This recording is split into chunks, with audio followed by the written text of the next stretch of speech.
Афганистан.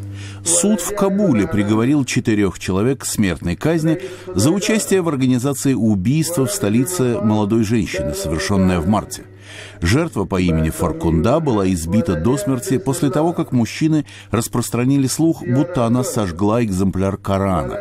Судья приговорил еще 8 подсудимых к лишению свободы на срок 16 лет за их участие в нападении. 18 обвиняемых признаны невиновными в связи с отсутствием доказательств.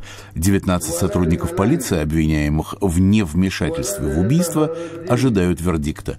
Убийство вызвало беспрецедентные акции протеста по всему Афганистану. Македония. Тысячи протестующих участвовали в столкновениях с полицией перед главным правительственным зданием в столице страны Скопье, в результате чего имеются ранения с обеих сторон. Протестующие требовали привлечь чиновников к ответственности за смерть 22-летнего Мартина Нисковского, который скончался после избиения полицейскими 4 года назад. Протесты вспыхнули 5 мая после того, как лидер оппозиции Зоран Заев обвинил премьер-министра Николу Груевского в попытке утаить подробности дела.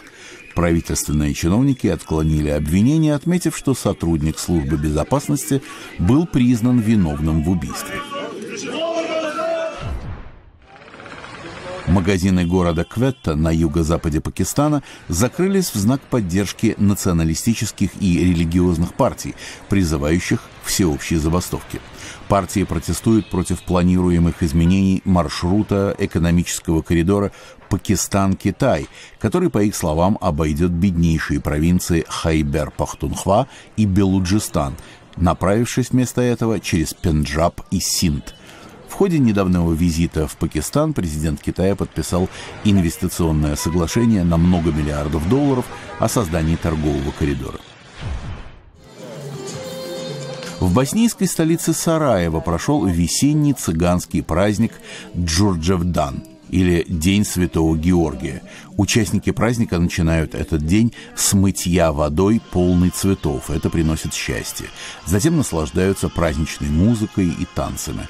Праздник отмечается цыганскими меньшинствами по всем Балканам.